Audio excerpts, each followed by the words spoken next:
Hi, welcome back to Future Paths. And once again, we have Vicky Chan with us, and he is an architect, and yes, he's also the founder of Architecture for Children.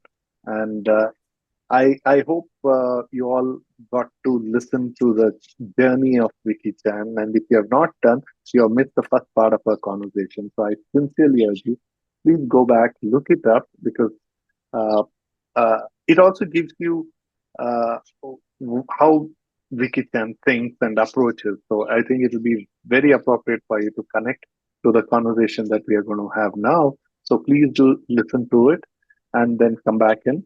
And yes, once again, Vicky, thank you so much for being here with us and making time to do this and be part of Future Path. Oh, thank you for having me. Really enjoy the conversation I had with you.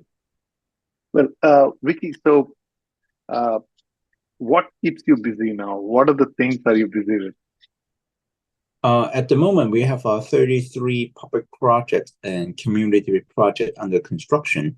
Many of them deal with schools. We're building schools. We're building elderly center. We are building farms. We are building like butterfly pavilion. We are building public toilets. A lot of like playground. So many of the work that really keep me busy right now is trying to kind of fill in the gap that um, for the community, right? We found a need.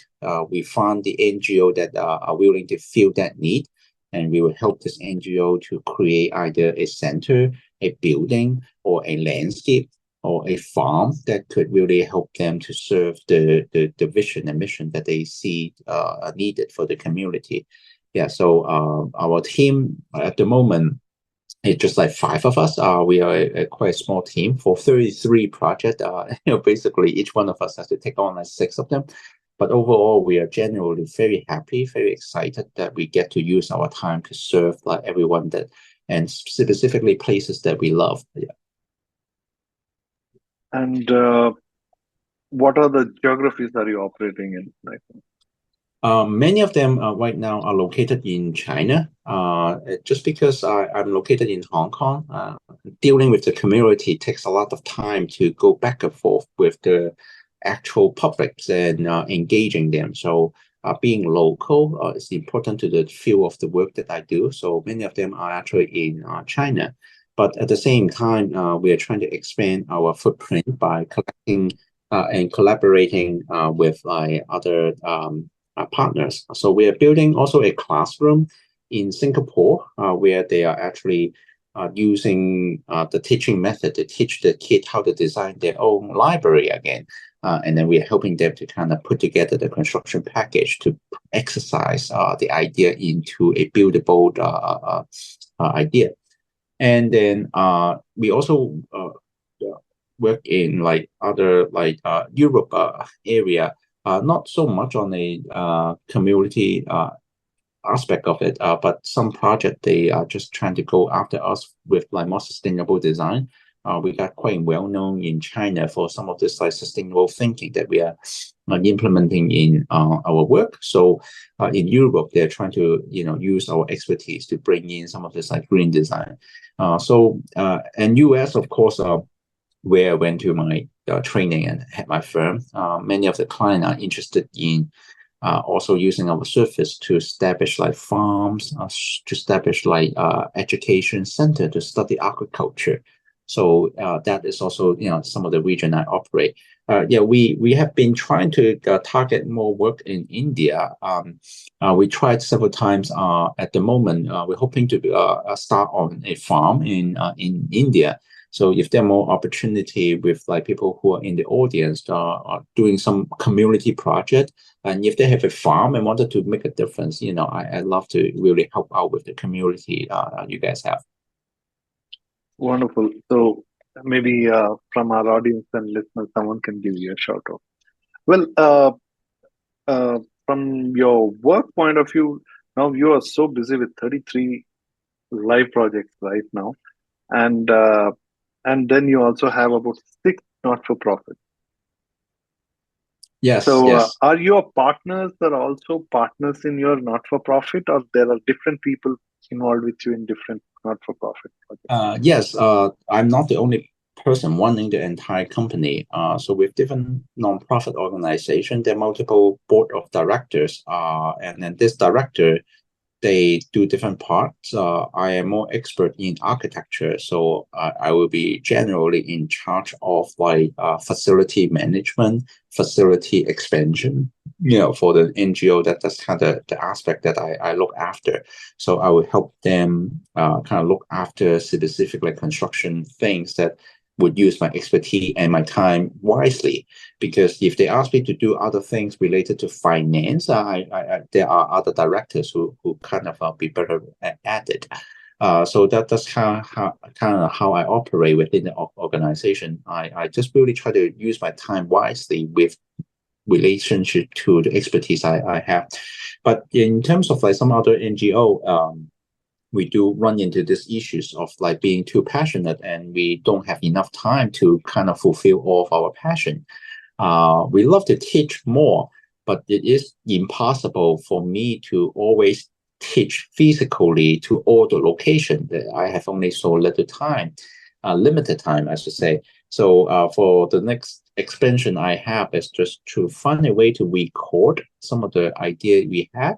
So we have written a children book already. We really have translated it into 2 languages, one in English, one in Chinese. So that already covered quite a bit of audience. So we are hoping that at least by duplicating our knowledge in a written format or some recorded format, so we can at least like kind of like push this idea to more people without actually being there all the time. Yeah, but for me, I learn more from teaching. When I teach, sometimes I learn so much from them. Sometimes I love to be in this organization and still do the work. I'm going to give you one example that is super beautiful. When I asked one of the kids to describe the bridge, it was actually the Brooklyn Bridge in New York. So the Brooklyn Bridge in New York has a shape. When I asked him, what do you see of this bridge? And then he told me that he see a big smile. And I was like, wow, that was genius. If I learn how to describe my building in a way to say that this is a big smile, I believe I will win all the projects I want already. And I learned that from the kid, right? They see things in a really simple way, but they put beautiful languages, imagination to them that really makes all the differences. I don't think a lot of people describe the bridge this way, but when for them it does, and that's why for me I just love to volunteer. I learn so much from them that it really helps my own career. Well, your work gets you, I mean, you already operate out of China and between Hong Kong and mainland, uh, uh, that's huge.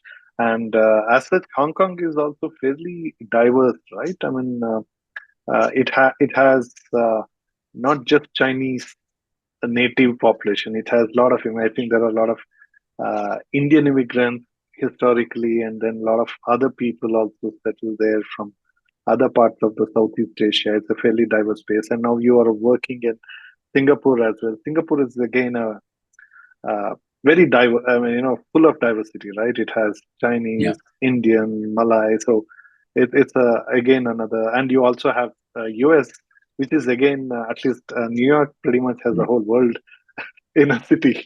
So, so how do you approach a public project? Because public Mm, project is about communities, and mm, community is not homogeneous in a city anymore, right?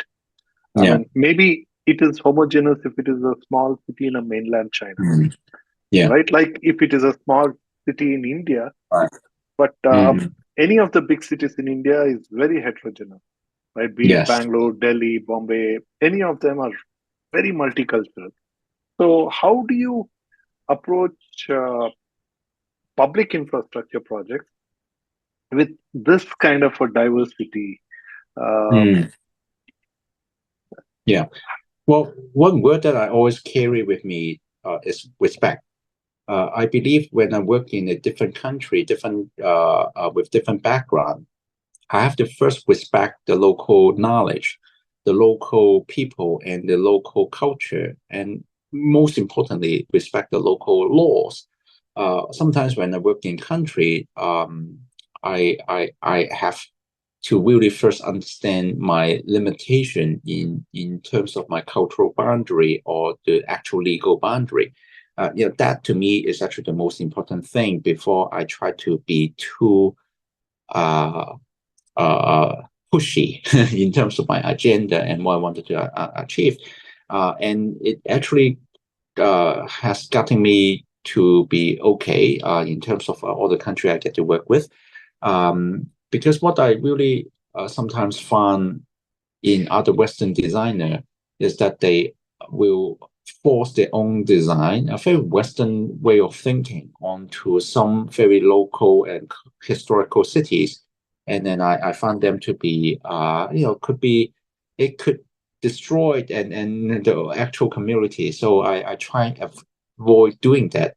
And the first step I do is, again, try to respect people in a way by not coming in with an answer that I believe I know, by coming in asking the right questions so that they could slowly welcome me and slowly give me the answer that I wanted to find out. That for me is really the work progress in terms of building all structure, all type of public works around the world. Well, you actually had shared even in the first part of a conversation about your working with the students. But why did you start this architecture for children? Why even do it? Why? What's the Mm. reason?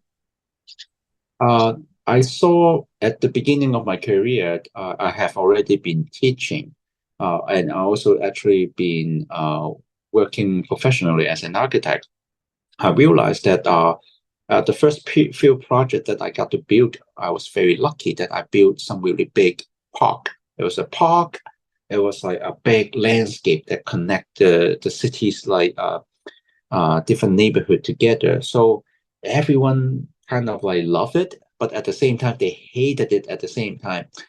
It was a love-hate relationship, right? They loved the new project, but they hated certain element in it that they hated so much. Event that they would actually put up poster like protesting against me, and then and it didn't only happen once; it happened to multiple of my project. That literally there were people protesting against me, even if I were trying to do some very green project. So what I end up doing is that I realized that these people has a misunderstanding of sustainable design. They told me that they love the green building as long as they don't have to do it themselves. And I'm like, that's just the wrong mentality. I believe I cannot change them anymore. I have to change the next generation. And that's why I started my own NGO, my own nonprofit organization, to target people who are younger, but willing to kind of change their mindset to welcome this new type of living, right? The green new agenda has to, kind of be ready, and wanted to give this like younger generation the tools in sustainable thinking, creative design thinking, so that they could be ready to embrace the new change. Yeah, so that's kind of the story of it. Oh, interesting. Uh, yeah, this could be quite unnerving as well. That you do and what people love, and at the same time they come and there are people who oppose it and protest. So Yeah. uh, uh, so you also mentioned in our first part of the conversation that you liked Ayn Rand, and Yeah. in fact that is one of the things which made thing which I also notice in many architects, that there is a some sense of God feeling, Yes. So, Yes. so of course, you did say that you outgrew it and thing, Yeah. but was these protests were part of that outgrowing for you of that God Mhm. feeling? Well, of course, I do enjoy. Well, there are certain pride and proud that I still have today. when I walk into those like community projects that I finish, and then I look at the result and I'm like, wow, I did it, right? There are certain proud and there are certain pride that I carry within myself, and I still have that, right? If not, I won't be able to continue with my career because I have to love what I do and feel good about what I did in order to continue under the next project. So that hasn't actually left me. That continue to stay with me. The moment I walk into my building, and then being able to show it to my own kids, my own family, I feel super proud that I am the person who are creating this. Yeah. So that for me is a still very satisfying, very good feeling of it. And of course, like there are moments like that. And then a lot of social worker I work with, they don't know what is good colors or bad colors, right? They're just like, yeah, just do it, right? We just needed things to be done and to help the community. So they will look up to me and say, Vicky, you know the color well, you pick all the colors, right? Those moments I feel like, just like the book, right? Yes, I was the little like leaders in picking small decisions like that. I don't mind it. I love it. So having said that, there are moments that continue to exist like that every day, right? Not to say that I have the big ego to continue like that, but they do still exist, and I do think I have the talent to still make those decisions and feel good about them. So, Vicky, today and as you go forward, that you have these community projects that, like you just mentioned, that you makes you feel proud, and that sense of pride is a lot bigger when you take your family or friends and show that this is what you've done. And then you also have this foundation that you run, Architecture for Children. And what do you think? Uh, we also talked about in your first part of the conversation where you mentioned that your new icon is somebody. I mean, the, uh, your latter icon is somebody who was working at the age of 92. So Yeah, you also see that you want to be working for a yeah. long time. That's your biggest drive for life. So, but how do you want to be remembered? Is that okay? This face is Vicky Chan, or how do you see the gratification coming out of what you're doing with children? How do you see that translating to what from the point of people saying that okay, this is Vicky Chan's Mm, effort? I see. Wow, that's a very deep question. I don't know the perfect answer to that. I actually like to relate to that book that I was talking to in the last session. Yeah, Uh, I was given a lot of tasks to help the community. the glass I bead learned, game. yes, I learned how to refine my craft along the way without knowing where I was actually going. But if I eventually get there, I may not, or may not be intentionally trying to go there. That was kind of the question I was psychologically trying to answer you. I guess. Well, I don't yet have the answer, right? Because I don't know yet whether this is where I will be going, right? But I know at the moment I'm learning a lot of tools and I'm helping a lot of people. I counted the number, right? Just last year alone, across multiple projects that I'm doing, we're helping about like 500,000 people annually. If they visit the park, we count them, right? If they attend some of the program that we created within the organization, we also counted them. So 500,000 people, it's not a small number, but yet it's still a small number relatively to many other great people who are leading the world. So in some way, yes, I enjoy it, but I felt like there's still a long way for me to go to become very impactful. But yet, if I look back, I felt like, oh, yeah, there are little bit of things that I may have achieved, but I still feel good about them.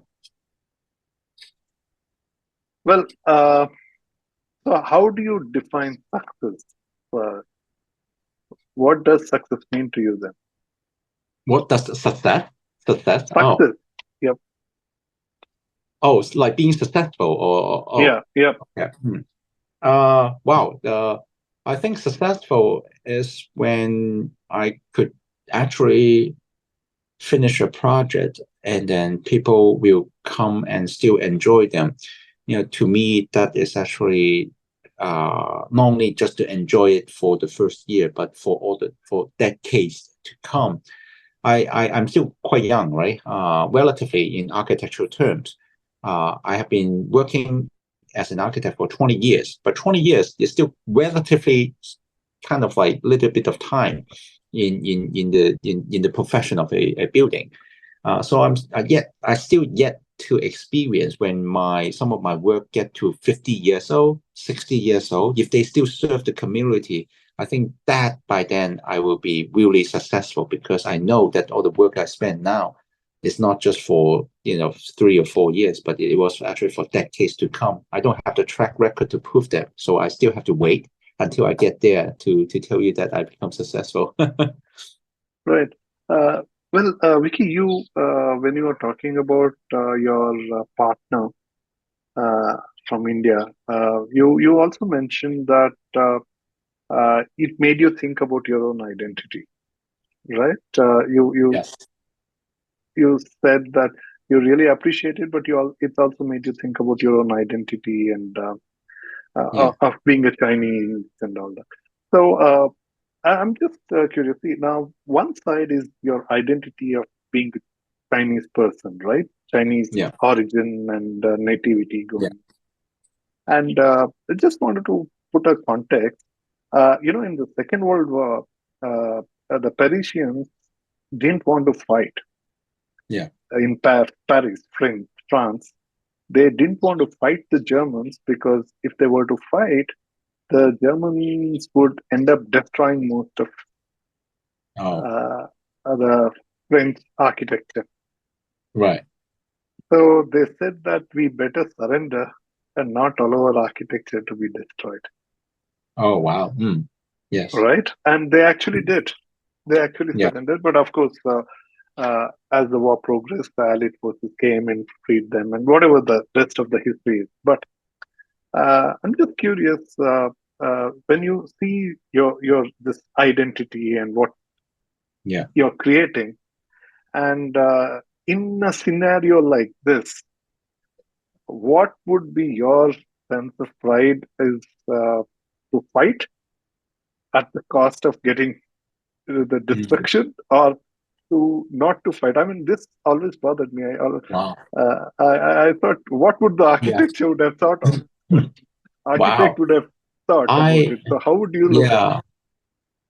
Yeah. For me, I actually tend to be the person I'm not like fighting person. I fight when uh uh I fight in specific scenario, but I tend to be not so much of a fighting person. I more like a respecting person, right? So sometimes when I see specific people being too strong against what I wanted to do, I find it impossible to fight them. So rather than fighting them, I will actually kind of either find a different client, find a different project, or just find a different NGO that will align with my missions. So there are many NGOs and community who love to build what I do. There are also many people like I told you, right? They protest at my site to tell me that don't come here. I don't want any green park. I don't want any of your green idea, right? Just get out of my neighborhood. There are also people like that. So I tend to not fight them, right? Why would I waste my time to a neighborhood if you hated me so much already? I tend to think that my time could actually be spent on something else. Okay, if you like to destroy your neighborhood with less green and less park, it's their choice, but it's not my choice, right? I will spend my time elsewhere. So that's kind of my mentality to my current project and the scenario that you mentioned, right? I've never been in a war, so I can't really tell you that No, I mean, drastic. I don't ever. I mean, Yeah, I'm a pacifist. I don't really like wars, so I right, don't like right. anybody being in one. But I'm just curious, as an architect.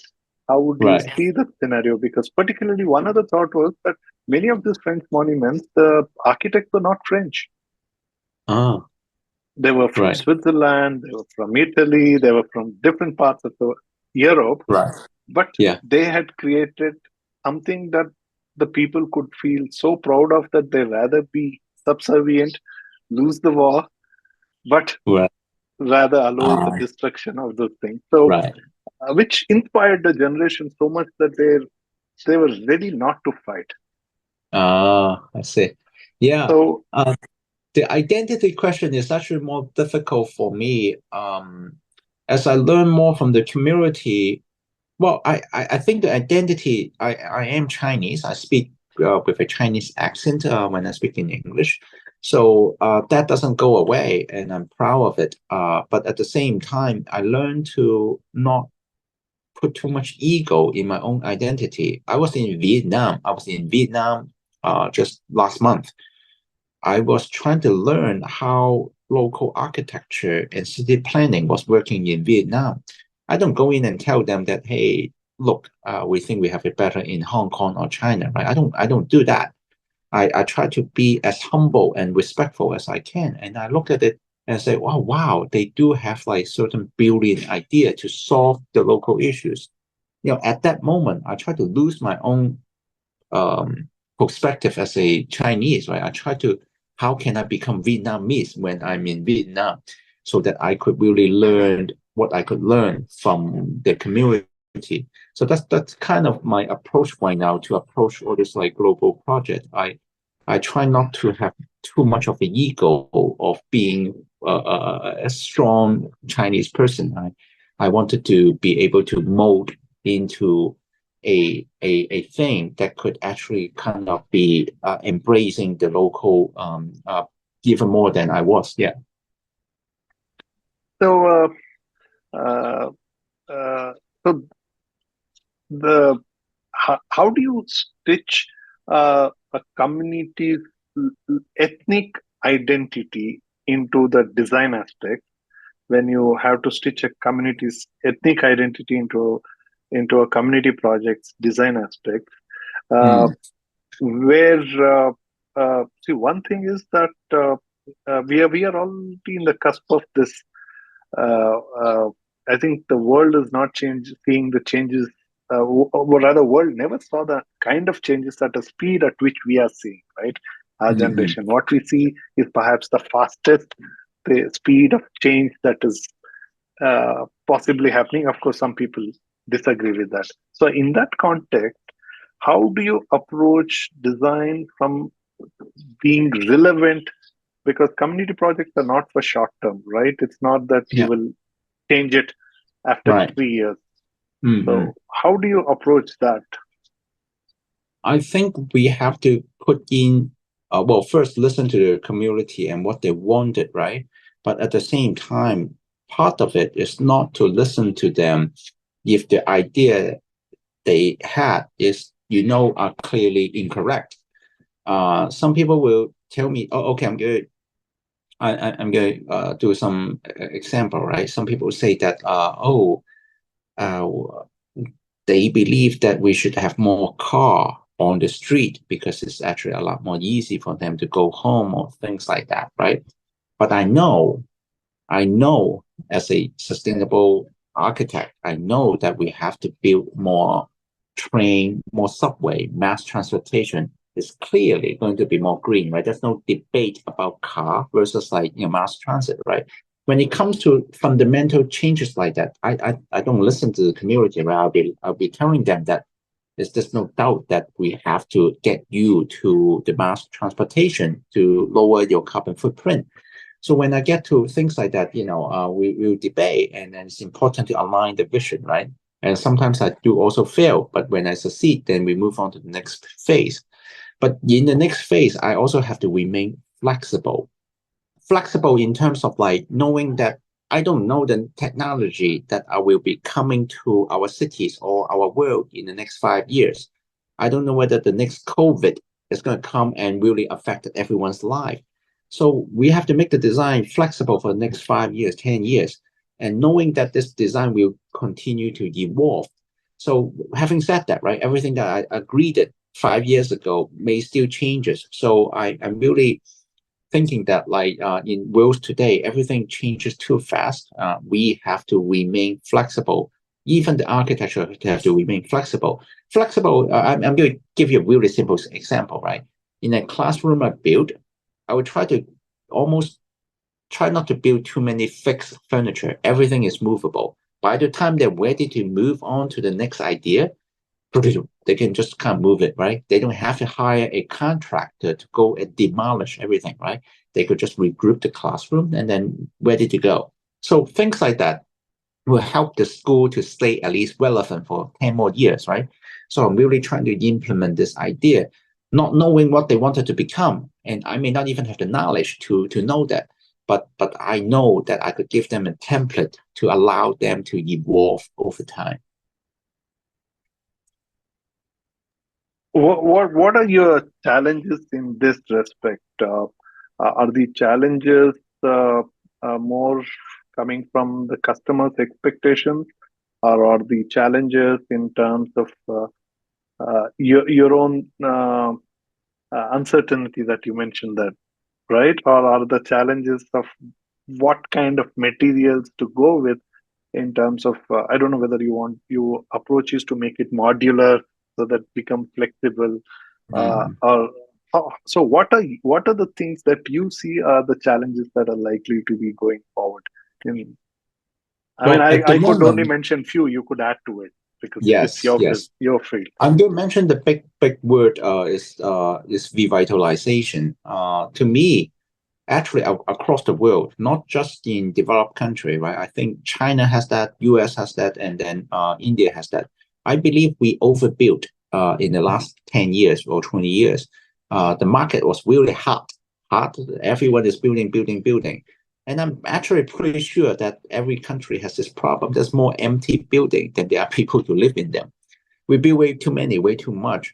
And there are more empty buildings that we could use for community center, for school, for library, if people are willing to kind of share their resources. And I'm sure some of this like building are built for really fancy luxury like individual. But for me, if they're willing to open up some of these resources, I really do believe we have already had enough building. So revitalizing them, turning them into something useful will be some of the tasks that I see to be very challenging and very useful for the next 10 years to come. We already built so many. It's actually very sustainable if we can continue the carbon footprint that we already spent 10 years ago and then extend them 10 more years, 20 more years. So that to me is actually the biggest help on saving the world. If we can lower the carbon footprint by not building more new building, but making the old one more sustainable, giving them new machine that can run efficient air condition, giving them new equipment that could actually save like all this energy consumption. To me, it would be one of the tasks. Out of all 33 projects I'm doing, I would say 30 out of the 33, I would say 90% of them is actually revitalization right now, extending the carbon footprint of existing public toilet, giving them a new look so that they don't look so beat up. They're up to the current well-being standard. That to me is the fundamental of revitalization, and it's still being the biggest challenge. So many people are still building new thing when you can see everywhere. Still there, I believe that is actually what I see in India. I actually saw something similar too. There are quite a bit of like empty building that we don't really need. So if we could find a way to use them, I think it would be a big help for the entire world. Are there architects or architecture firms globally who you think are doing some very inspiring work? Uh, Mm. and how, and also if you think that they are doing something which is going to be very, I mean, they are ahead of the curve, if you think, right? And that's what. Yeah. Are there anybody that you follow or Yes. you think they do that such Yes, work? yes. There's a firm in the US. They're called, I believe they're called MASS, MASS. Hmm. They only work in very poor location. They will build a they will build a health center or hospital in Haiti. They will build like a community center or a school in some poor country in Africa, and then in the process of doing so, they will help the organization to fundraise the project because it's cheaper to build in those locations. They fund the money, they design it, and then they build it, right? And I found that to be very admirable. They set up the whole company as a professional practice, but with a backbone being a non-profit organization. I really look up to them a lot, and I'm really hoping that one day I could transition my practice to be bigger and have this capability to fundraise and to build some of this location where we really wanted to extend our impact. Wonderful. And uh, is there a shout out would you like to give to our audience and listeners? We do have some listeners and audience outside of India in the many other countries as well. So, what would you like to give? One and two. Also, is there anything you want to talk from that aspect? You want to give a shout out even on the because I really like this preparing the students uh, to uh, to think in this direction. So, Wait, I'm sorry, I missed the first question. What I wanted to give. you want to give a shout out for any of the efforts that you are involved with in terms of you want call to collaborate, connect with, engage. Uh, I still love to engage with more like farmers at the moment around the world. I think being able to secure our food security is important. We have been relying so much on large scale industrial farming to provide our food. But right now, I believe it's also time for us to really look back at what we did and how we can actually have a more ecosystem that are more well balanced. So my expertise also is to really use this like farm and agriculture as a way to connect the community. So I'm really hoping to connect with more farmers or people who really wanted to use the farm to do more impact. And if we can actually work together, I think we could do more interesting thing to either revitalize a say an abandoned farm or revitalize like a farmhouse or will really turn the farm into a school to talk about sustainable design. If we can actually do more of that small scale project, but with a big impact, I would love to be connected to these people. Well, can you take a minute in talking about you are referring to community farming, right? In the first part Yeah. of the in the same context, what you're saying, right? Yes. So when you say community farming, is that one urban farming, and is it anything similar to vertical farming, or is it independent of it? Right now, it's actually all of them. When we do urban farming, we do them in the cities. So city is quite tight, so we do vertical farming as well, hydroponic, different type of technology. When we have more land, we spread out. We do traditional farming, but we do them in a way that, like I mentioned, we try to combine trash that we find and then we kind of turn them into a landscape art. We add like different wood element to them and created like a small outdoor classroom. So the farm suddenly become not so much of a farm, but it become like something else. Like in one of the farm, we draw pattern on the floor, so it become like a playground for kids. So when they play, they were running around in the farm, and the kids love that, right? One is that in some settings, like actually, it probably doesn't surprise you. It also doesn't surprise a lot of people from developed country. Many kids have never been in a farm before. They go to the supermarket, and that's probably the closest they get to any produce, fruit, or even they probably none of them seen a banana tree or banana things before. But for me, being able to use this farm as an opportunity to educate our kid about how our food came about is important. And two is that I'm sure it's the same thing in the world around the world. most of the farmers in China right now, their age about 56 years old. We have a serious aging problem in China in terms of aging farmer. Many of the kids, when they learn new technique, they will never wanted to go back to farming, right? So we had a serious issues. I'm sure it's in many developed countries they're the same, right? You're highly educated, you don't want to go to farming. So I wanted to find a way to now use this opportunity to bring back the talent. Well, we don't have to kind of do the old way, right? You don't have to sweat. You don't have to kill yourself every day. There are new technology to help you to do that, right? But at the same time, we have to find more talent to cater to that scenario. We have to fix the problem. And I believe that the status of farmers should be well respected, like going forward. It should be as good as like a life scientist. It should be as good as any type of like professional who really take care of your food. So that's kind of the reason why we really wanted to be connected to more farms and farmers. So your first shout out is for people who want to who are thinking in this urban farming should ideally give a shout to you and see how to collaborate on that.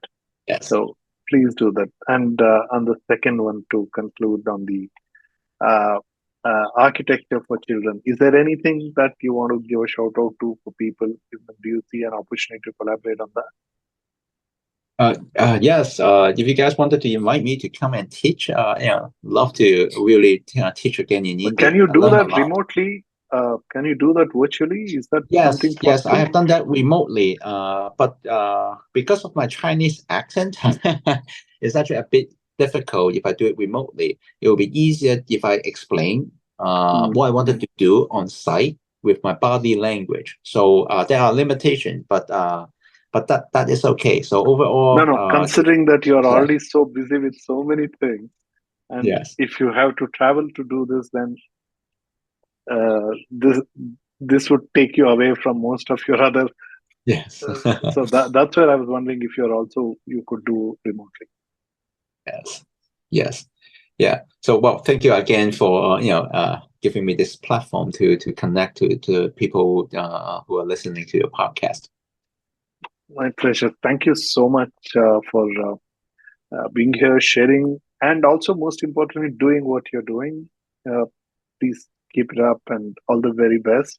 And we'll catch you soon for getting your perspective on the future. And to the audience and listeners, you heard Vicky Chan.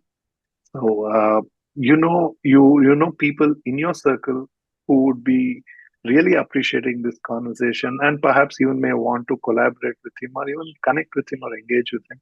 In fact, his coordinates and his link to his website is right below this podcast. So please reach out, connect, and he is very responsive.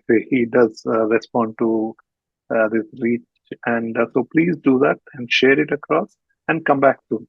And until then, enjoy the ride. Once again, Vicky, thank you so much. Thank you.